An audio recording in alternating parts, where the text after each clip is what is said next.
کا باعث بن رہا ہے. آپ صرف ایک میں آپ سے سوال کرنا چاہتی ہوں اور یہ بہت میں آپ سے چاہتی ہوں اس کا جواب.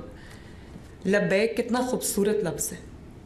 جب آپ احرام کی حالت میں ہوتے ہیں تو جب آپ کہتے ہیں لبیک اللہم لبیک تو آپ اللہ تعالیٰ کے کیا مطلب ہے جی کہ میں حاضر ہوں. تو اب پاکستان میں رہتے ہوئے اس مقدس لفظ کا آپ کے ذہن میں کیا مطلب آتا ہے؟ لبیک سے آپ کے دماغ میں کیا آتا ہے؟ ایک مذہبی سیاسی دماغ. اور اتنا تکریم والا لفظ جو ہم احرام کی حالت میں ہمیں پڑھنے کا حکم ہے. اور یہ بھی ہمیں بتایا گیا ہے کہ اللہ تعالیٰ کو احرام کی حالت میں چاہے آپ وہ عمرے کے لیے جا رہے ہوں یا حج کے ارادے سے جا رہے ہوں, میقات کے وقت جب آپ احرام میں اس کے مقام پہ جب آپ احرام پہنتے ہیں تو اللہ تعالیٰ کو اس حالت میں آپ کی زبان سے کوئی کلمہ اس سے زیادہ جو محبوب نہیں ہے. ہم پڑھتے ہیں جب ہم جاتے ہیں احرام کی حالت میں تو وہ دل پہ لگتا ہے جا کے وہ لفظ لبیک. یقین مانیں اس کا جس طرح کبھی آپ اللہ اکبر کہیں اپنی کسی کیفیت میں وہ ایسے دل پہ لگتا ہے جا کے, اسی طرح لبیک کا لفظ احرام کی حالت میں کیا ہے. اور جب آپ اذان کا جواب دیتے ہیں جس کے لیے اللہ تعالیٰ نے کئی لاکھ نیکیاں رکھی ہیں, تو جب آپ حی علی الصلاۃ حی علی الفلاح کہتے ہیں تو آپ دل میں آپ کو کیا کہنے کا حکم ہے؟ لبیک کہنے کا حکم ہے کہ اللہ تعالیٰ میں حاضر ہوں. تو آپ سوچیں کہ اس لبیک لفظ کو جب آپ چھوڑ دیں, کیا آپ لبیک کے بارے میں سوچیں آپ کے ذہن میں پہلا خیال کیا آئے گا؟ آپ کے ذہن میں پہلا خیال جو آئے گا وہی میرا مقصد ہے آج کی بات کرنے کا. اور میں آپ سب سے یہ ہاتھ جوڑ کے ریکویسٹ کرنا چاہتی ہوں, آپ کی بیٹی کے طور پہ, آپ کی بہن کے طور پہ, کہ اپنے آپ کو, اب دیکھیں جماعت اسلامی کے ساتھ میرا اختلاف ہو سکتا ہے, سیاسی اختلاف, جو JUIF ہے یا اور بھی جتنی بھی مذہبی جماعتیں ہیں, میرا سیاسی طور پہ میں ان سے ایگری کرتی ہوں یا نہ کرتی ہوں. آپ بھی مفتی منیب الرحمان صاحب, ان کو بھی میں نے پوچھا, میں نے کہا کہ کبھی آپ جتنے حضرات بیٹھے ہیں یہاں پر اہل تشیع کے لوگ بھی شامل ہیں اور بہت ایک محرم میں ایک ایکسٹینسو ایک ایکسرسائز ہوتی ہے, میں نے آج تک نہیں دیکھا کہ کسی نے کوئی کیلوں والا ڈنڈا آپ حضرات میں سے کسی نے اٹھایا ہو. راغب نعیمی صاحب یہاں پر موجود ہیں, یا کسی نے یہ کہا ہو. آج تک میں نے آپ حضرات کی زبان سے ممبر پہ کھڑے ہو کے میں نے کبھی یہ سنا ہی نہیں کسی سے کہ کوئی یہ کہتا ہو اس کو مار دو, اس کو جلا دو, راستہ روک دو. اور دیکھیں کس لیے؟ غزہ کے لیے. ہم سب مسلمان ہیں, ہمارا اور دل جو ہے وہ غزہ کے فلسطین کے مسلمانوں کے لیے دھڑکتا بھی ہے, دکھتا بھی ہے. اور مجھے جو امت مسلمہ کی جو جتنے بھی پاورز ہیں اس وقت, انفلوئنشل لوگ ہیں, ہم سمیت, مجھے شکوہ ہے اپنے آپ سے بھی کہ ہم وہ توانا آواز نہیں بن سکتے یا بن سک رہے جو ہمیں بننا چاہیے, کہ جس طرح وہ سب اکٹھے ہو جاتے ہیں ظالم جو ہیں. اور فلسطین میں جس قسم کے مناظر ہم سوشل میڈیا پہ جو ویڈیوز آتی ہیں, جس قسم کے میں آنیسٹلی وہ شاید قیامت ہے ان لوگوں کے اوپر گزرتی ہے. لیکن جب ایک حل دنیا کے سامنے آیا اور غزہ کے فلسطین کے مسلمانوں نے جب اس کو نہ صرف سیلیبریٹ کیا بلکہ خوشی منائی کہ ان کے اوپر جو ظلم کی ایک داستان تھی وہ ان کو لگا کہ اب ہمیں ریلیف ملے گی, وہ خوشی منا رہے تھے. دنیا شکر ادا کر رہی تھی کہ کچھ بھی ہوا, کم از کم کوئی معاملہ جو ہے وہ سلجھنے کی طرف جانے لگا ہے, یا کم از کم ان کے اوپر جو ڈیلی جو مظالم ہوتے ہیں وہ بند ہوں گے, جو ہیومن رائٹس کی وہاں پہ وائلیشنز ہوتی ہیں وہ کم از کم بند ہوں گی, بچے وہاں شہید نہیں ہو رہے ہوں گے, خواتین اور مرد وہاں شہید نہیں ہو رہے ہوں گے, یا لوگ بھوکے کم از کم نہیں مر رہے ہوں گے. تو ہم یہ خوش ہوئے, تمام مسلمانوں کو خوشی ہوئی اور ایک امید کی کرن جاگی کہ شاید انشاءاللہ تعالی بہتری کے اب کوئی آثار نظر آئیں گے. تو جب فلسطین میں لوگ خوشی منا رہے تھے, یہاں پر اعلان کیا گیا کہ ہم اسلام آباد پہ چڑھائی کریں گے فلسطینیوں کے لیے جو خوشی منا رہے تھے. تو مجھے یہ بتائیے کہ کیا یہ آپ جینوئنلی یہ سمجھتے ہیں کہ فلسطینیوں کے لیے وہ مظاہرہ کیا گیا تھا؟ یا مظاہرہ پلان کیا گیا تھا، اور ہم نے تو اتنا بڑا یہ ہنگامہ چلا. میں نے ایک بار آپ سب مجھے گواہی اس کی دیں گے، ہو سکتا ہے میں غلط ہوں، ایک بار میں نے کسی اس شرپسند جماعت کے ایک شخص سے بھی فلسطین کے بارے میں ایک جملہ نہیں سنا. اگر سنا تو یہی سنا کہ مار دو، یہی سنا کہ ان کو چھوڑنا نہ، ان کو گھروں میں جانے نہ دینا، یہی سنا. یا اور جو نظر آیا وہ کیا آیا کہ جو آپ کے قانون نافذ کرنے والے ادارے ہیں، پولیس اور رینجرز، ان کو پوائنٹ بلینک رینج سے گولی ماری گئی. مجھے بتائیں کہ کوئی کھڑا ہو کے پوائنٹ بلینک رینج سے مسلمان شخص کو جو آپ کا محافظ ہے اس کو گولی مارے گا؟ آپ اس کو عشق رسول صلی اللہ علیہ وسلم کا دعویٰ کرنے والوں میں سے آپ ان کو اس میں ان کا شمار کریں گے؟ آپ کے گھروں سے جو صفائی کرتی ہے، آپ کے محلوں سے جو صفائی کرتی ہے، آپ کی سڑکوں کی جو صفائی کرتی ہے، ستھرا پنجاب جو ایک بہت پاپولر پروگرام ہے، صفائی نصف ایمان ہے، اس کے لیے مجھے کچھ آپ کو بتانے کی ضرورت نہیں ہے. وہ گاڑیاں جن کو عوام کے ٹیکس پیئر کے پیسے سے خریدا گیا، جو آپ کے گلی محلے صاف کرتے ہیں، آپ کے شہر صاف کرتے ہیں، ان گاڑیوں کو آگ لگائی گئی. وہ لوگوں کے خون پسینے کی کمائی ہے جس سے ایک خدمت انجام دی جا رہی تھی. اللہ تعالیٰ کے اور نبی صلی اللہ علیہ وسلم کے احکامات کی روشنی میں صفائی کی جا رہی تھی. وہ آپ کے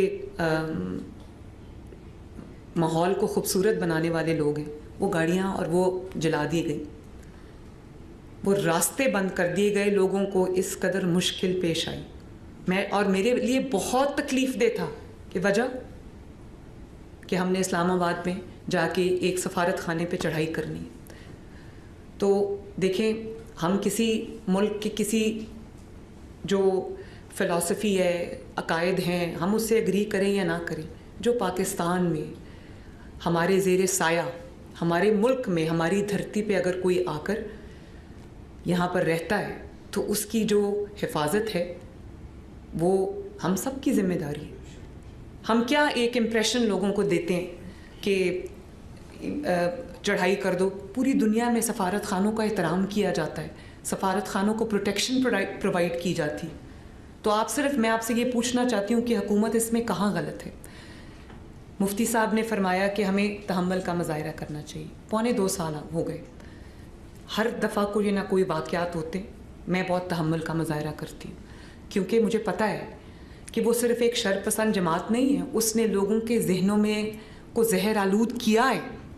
اس نے لوگوں کو یہ بتایا ہے کہ یہ مذہب کی بات ہے، حالانکہ وہ مذہب کی بات نہیں ہے.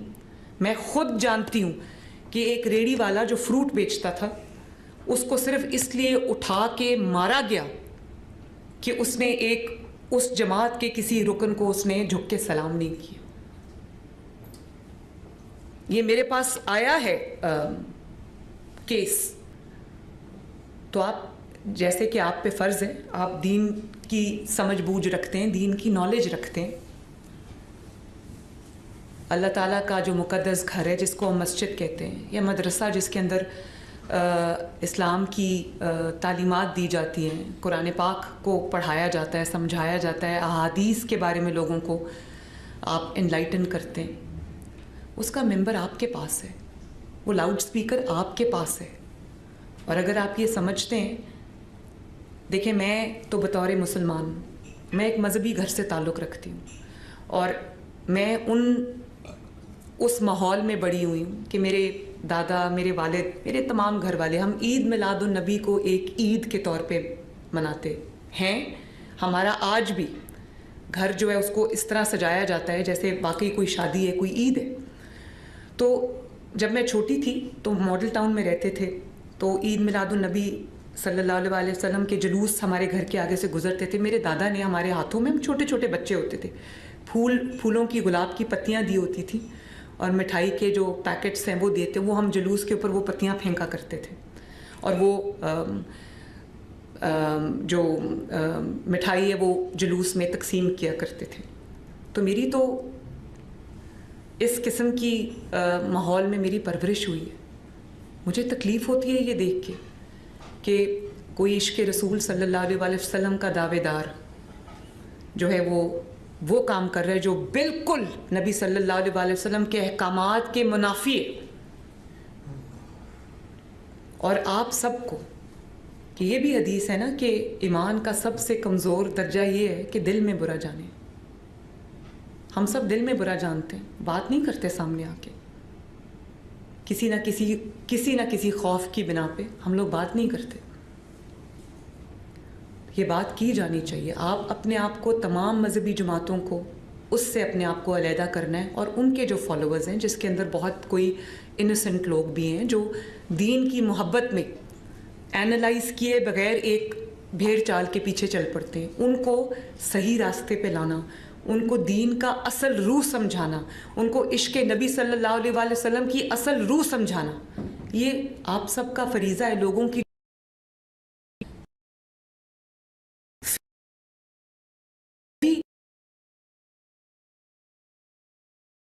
کہ